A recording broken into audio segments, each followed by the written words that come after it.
Yes, ma'am. Our today's topic is manufacturing of pharmaceutical preparation और Yes, आपके ma'am. जो syllabus है उसमें जो है sterile as well as non sterile है ना, दोनों तरह Yes, की ma'am. प्रेपरेशन की मैन्युफैक्चरिंग का बताया हुआ है। अब देखो बच्चों, पेरेंट्रल्स क्या होते हैं? मैम जिसको पेरेंट्रल्स हम इंट्रावीनस लेते हैं मैम, जो जो directly systemic yes circulation ma'am, में हम जो मैम इंजेक्ट ब्लड से करते हैं, डायरेक्ट कंट्रीट होता है मैम। है ना, पहुंचाते यस हैं। मैम। अब देखो, type of the products manufactured may vary from hospital to hospitals.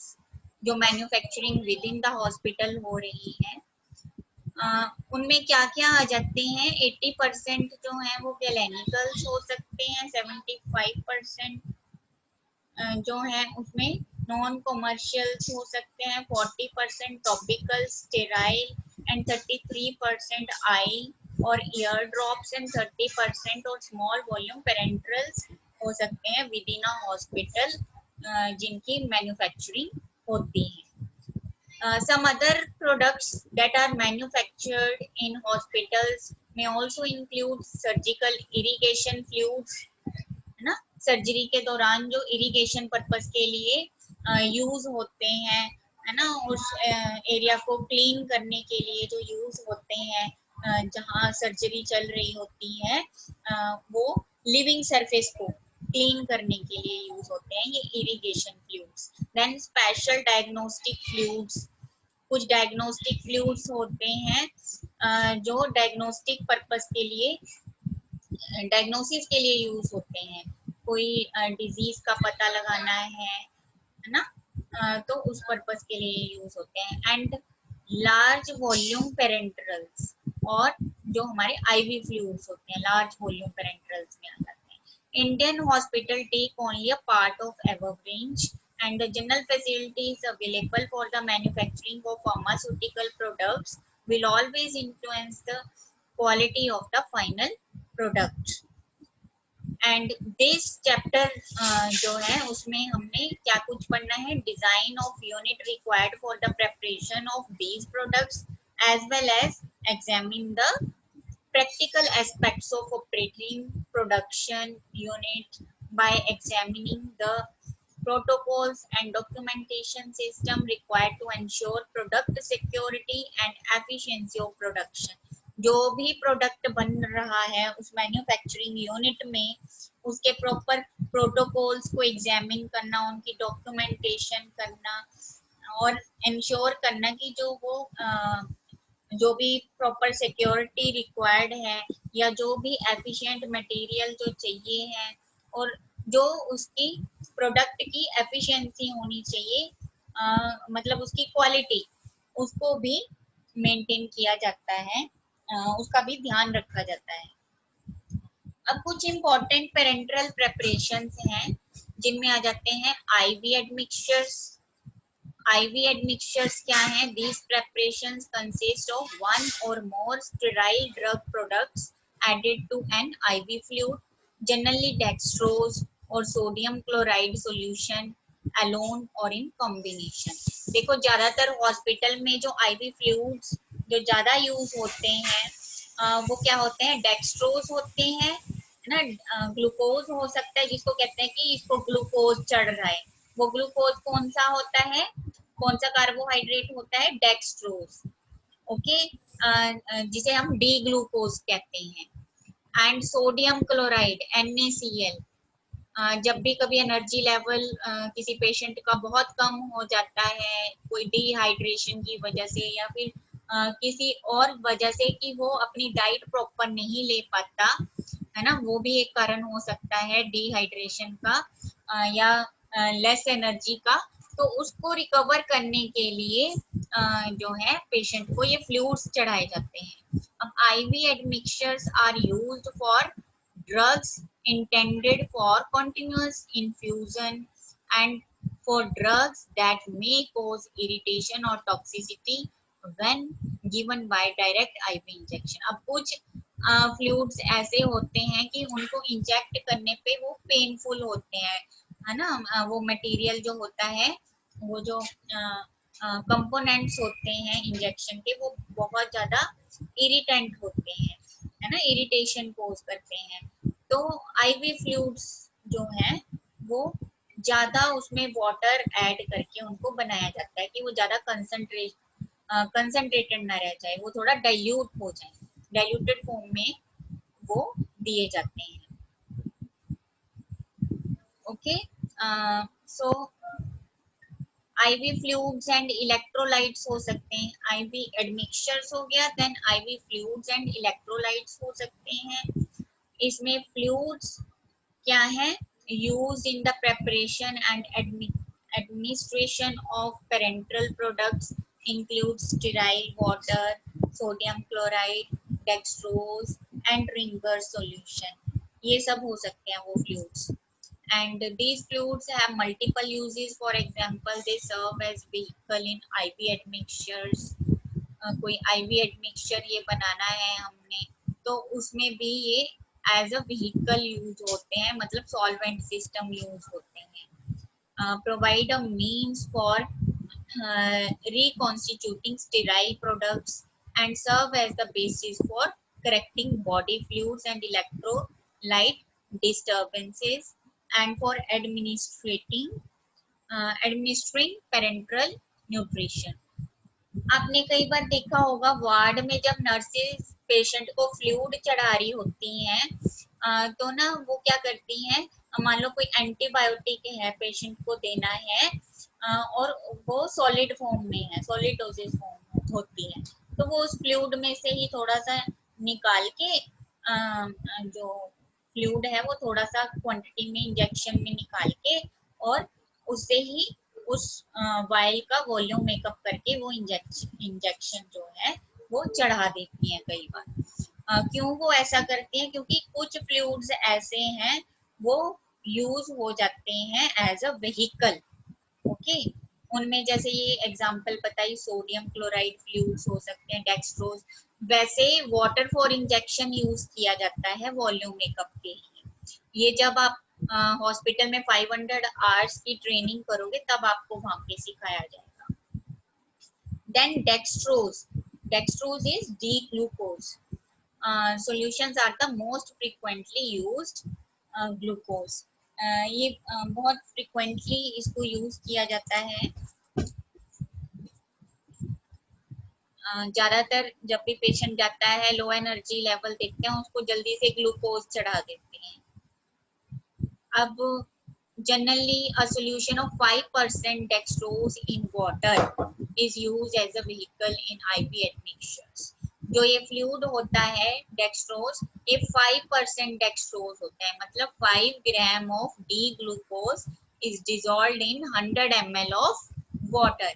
अब तो ये समझ आ ही चुकी होंगी आपको कैलकुलेशंस, क्योंकि हमने पिछली क्लास में कई सारी ऐसी परसेंटेज कैलकुलेशंस की हैं, है ना, क्वांटिटी पता लगाना एनालिसिस में। then D5W may also serve as a hydrating solution. Next, because the pH of D5W ranges from 3.5 to 6.5, instability may result if it is combined with an acid sensitive drug. अब देखो, अब ये हमने जब भी ये dextrose है जैसे या कोई भी और सोल्यूशन है उसको हम यूज कर रहे हैं एज अ व्हीकल। व्हीकल मतलब किसी और कंपाउंड को घोलने के लिए in place of water of injection. तो हमें ध्यान रखना है कि जो इसकी पीएच होती है इस फ्लूइड की, जैसे ये डेक्सट्रोज है इसकी पीएच है 3.5 टू 6.5, इसी तरह से हर एक फ्लूइड की अपनी पीएच होती है, और जो पीएच इस रेंज में है ना, पीएच हाइड्रोलिक जो कंसंट्रेशन है जो इस रेंज में होती है, वो एसिड सेंसिटिव ड्रग्स जो होती हैं अगर उनको डिसॉल्व करने के लिए यूज किया जाएगा तो वो इनस्टेबिलिटी कोज कर सकती हैं, वो कंपाउंड खराब हो सकता है। जो एसिड सेंसिटिव ड्रग है ना, उसमें अगर ये एसिडिक पीएच वाला फ्लूइड अगर हम डाल देते हैं तो वो जो ड्रग है वो खराब हो सकती है ना। तो इसीलिए हमने क्या करना है, कोशिश करनी है कि इन फ्लूइड्स को यूज करने की जगह हम water for injection he use करें वॉल्यूम मेकअप के लिए, है ना। वो नर्सिस कई बार गलत काम करती है, ऐसा नहीं करना चाहिए, ठीक है। वो जो तो एजुकेटेड होगी उसको तो समझ में होगा कि हाँ जी मैं ग्लूकोज से वो भर रही हूँ जो फ्लूइड और उससे मैं इंजेक्शन को डिसॉल्व कर रही हूँ जो सॉलिड फॉर्म में है ना। और जो अनएजुकेटेड होगी और वो अगर मान लो एसिडिक पीएच वाला फ्लूइड घोल देती है किसी एसिड सेंसिटिव ड्रग में, तो क्या होगा, वो ड्रग डिकम्पोज हो जाएगी, खराब हो जाएगी।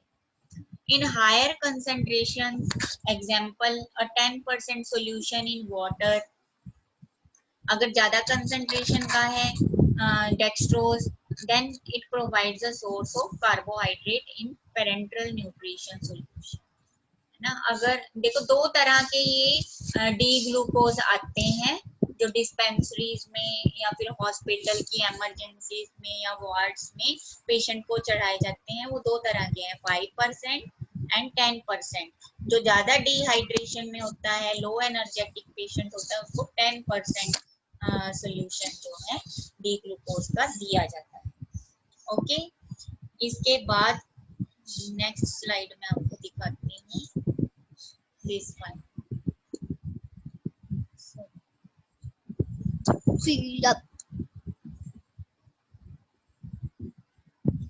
इसका साइज नहीं पड़ता है, मैक्सिमम इतना ही होगा ये। बच्चों दिखाई दे रहा है?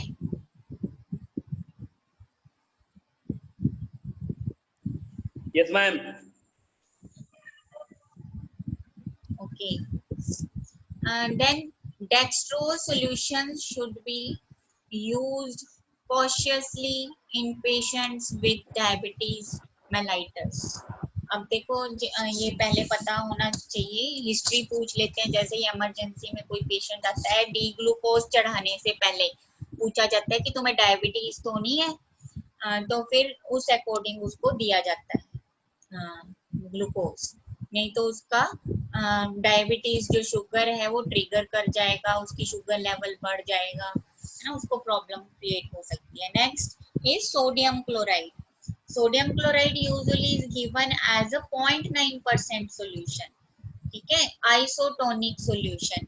0.9% सॉल्यूशन जो है वो हमारी ब्लड की पीएच के साथ मिलता है, तो because it is isotonic and hence normal with blood, this solution is called normal saline solution, NSS। इसे हम क्या बोलते हैं, NSS। जब आप ट्रेनिंग के लिए वहां जाओगे, पेशेंट्स को सोडियम क्लोराइड का ड्रिप चढ़ाया जाएगा, तो वो आपसे बोलेंगे कि जाओ बच्चों जाके NSS का ड्रिप लगा के आओ आप। तो NSS आपको पता होना चाहिए, वो होता है नॉर्मल सेलाइन सॉल्यूशन। और वो कैसे बनता है, सोडियम क्लोराइड का ये 0.9% सॉल्यूशन होता है।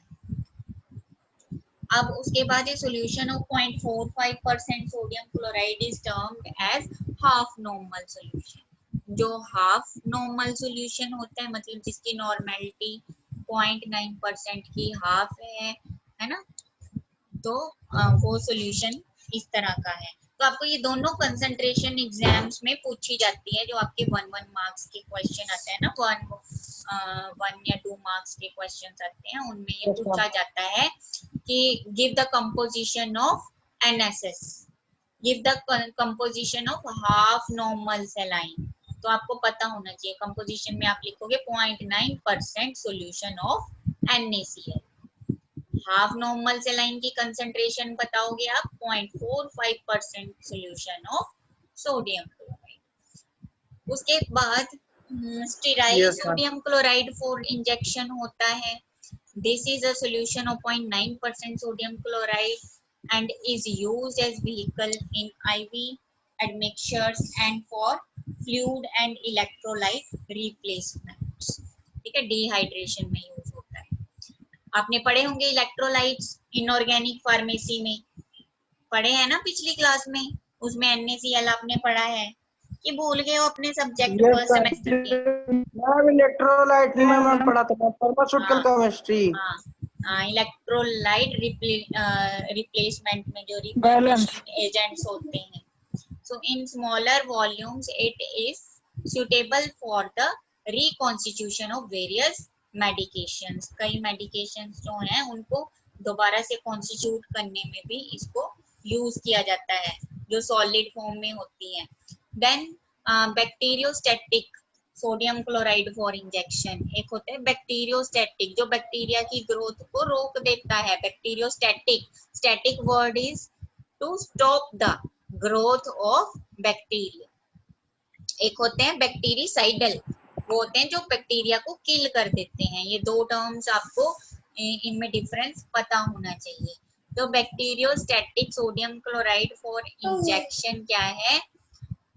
Also it is a 0.9% solution and is intended solely for multiple reconstitutions. It contains an agent that inhibits bacterial growth. Example आ गया benzyl alcohol, then propyl paraben, methyl paraben, allowing its use in multiple dose preparations।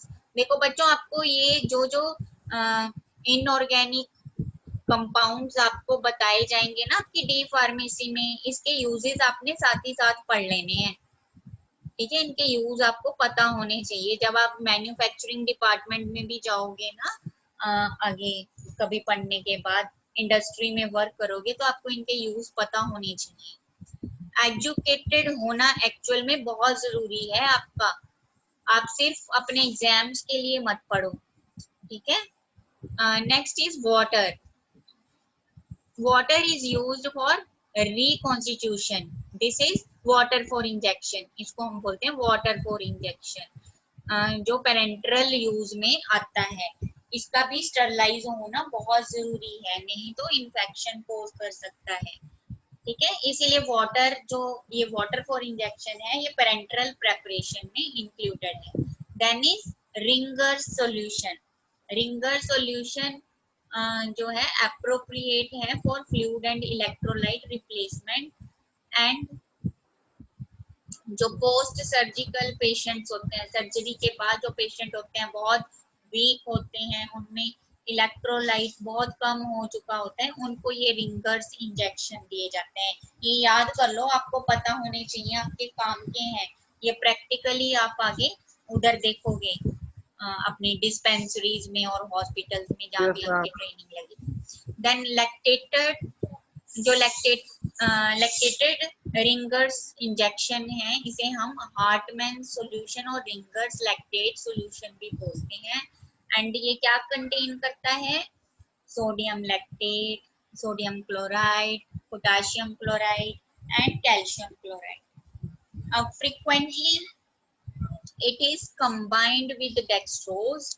Dextrose के साथ combine करके as dextrose 5% lactated Ringer's injection ये दिया जाता है। Example बताइए। अब रिंगर्स इंजेक्शन क्या होता है? That is different from lactated ringers injections in that it does not contain sodium lactate and has slightly different concentrations of sodium chloride and calcium chloride. Sodium chloride और calcium chloride की जो है concentration very करती है। Components वही रहेंगे but उनकी concentrations very करेंगी, है ना। तो ये पेपर में आपको आ सकता है, एग्जाम में आपको differentiate between Ringer's injection and lactated Ringer's injection, तो आपको पता होना चाहिए। उसके बाद इलेक्ट्रोलाइट प्रेपरेशंस। कुछ इलेक्ट्रोलाइट प्रेपरेशंस होती हैं इसके अलावा, ये जो रिंगर सॉल्यूशन हो गए और सोडियम क्लोराइड इंजेक्शन है, इनके अलावा इलेक्ट्रोलाइट प्रेपरेशंस होती हैं लाइक आयन हो गए कुछ present in both intracellular and extracellular fluid. Electrolytes are crucial for various biological processes. Then surgical and medical patients who cannot take food by mouth or who need nutritional supplementations require the addition of electrolytes in hydrating solutions or parenteral nutrition solutions. ठीक है, ये जो है एक तरह से nutrition का work करती हैं जो इलेक्ट्रोलाइट प्रेपरेशंस हैं, है ना। बायोलॉजिकल प्रोसेसेस जो हमारी बॉडी के अंदर हो रही है, वहां पे एटीपीज चाहिए होते हैं, एनर्जी चाहिए होती है, कुछ आयंस चाहिए होते हैं। वो आयंस की प्रोडक्शन जो है, जैसे NaCl, हमारा सोडियम पोटाशियम पंप है हमारी बॉडी में, वो इलेक्ट्रोलाइट से ही चलता है ना। उसके लिए सोडियम या पोटाशियम चाहिए, देन क्लोराइड्स चाहिए हमारी बॉडी में। तो इन सब की जो है न्यूट्रिशंस की जो रिक्वायरमेंट है उसको फुलफिल करते हैं ये इलेक्ट्रोलाइट प्रेपरेशंस। अब इनकी आगे क्लासिफिकेशन बताइए, कैटाइन्स में क्या क्या आ जाते हैं। कैटाइन्स जो होते हैं ये पॉजिटिवली चार्ज्ड आयंस होते हैं, है ना। पॉजिटिवली चार्ज्ड आयंस को हम कैटाइन्स बोलते हैं और नेगेटिवली चार्ज्ड आयंस को हम क्या बोलते हैं? हाँ जी, एनायंस, उनको एनायंस बोलते हैं। अब सोडियम पे कौन सा चार्ज होता है, जल्दी से बताओ। चार्ज होता मैम, पॉजिटिव होता मैम, पॉजिटिव। Na पॉजिटिव, ठीक है, पॉजिटिवली चार्ज कैटाइन है sodium, is the chief extra cellular cation, है ना। ये सबसे मेन एक्स्ट्रा सेल्यूलर कैटाइन है। आपने पढ़े होंगे intracellular and extracellular cations and anions. Electrolytes दो तरह के होते हैं, intracellular and extracellular. पिछला भी आपको याद रखना है, तभी अगला समझ में आएगा, ठीक है। अब देखो, it plays a key role in interstitial osmotic pressure, tissue hydration, acid base balance, nerve impulse transmission and muscle contraction। देखो सोडियम का कहाँ कहाँ यूज है, कहाँ कहाँ इनका रोल है।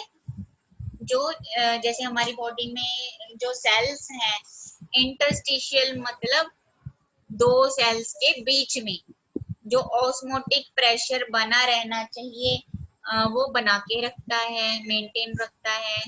टिश्यू हाइड्रेशन, टिश्यू को हाइड्रेटेड रखता है। देन एसिड बेस बैलेंस वो बनाए रखता है। Then nerve impulse transmission and muscle contraction. Then parenteral sodium preparation include sodium chloride, sodium acetate and sodium phosphate. अब पेरेंटरल प्रेपरेशन सोडियम की कौन कौन सी हैं वो आपको याद रखनी है। ये भी वन वर्ड में क्वेश्चन आ जाता है, 1 मार्क्स के क्वेश्चन में।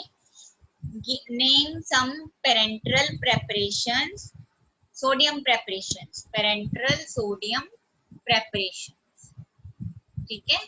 तो उसमें आपने क्या आंसर करना है, sodium chloride, sodium acetate, sodium phosphate. ये आप पढ़ चुके हो इनऑर्गेनिक केमिस्ट्री में। ये एक तरह से आप समझिए कि ये आपको रिकैप्सुलेशन हो रही है, आप वैसे ही आपने कर लिया है, ओके।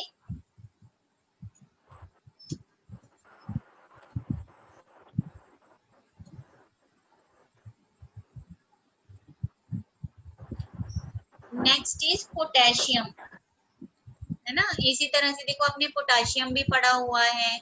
तो पोटेशियम में क्या क्या आ जाते हैं, मेनली कार्बोहाइड्रेट मेटाबॉलिज्म में इसका रोल है, प्रोटीन सिंथेसिस में इसका रोल है, मसल कॉन्ट्रैक्शन में।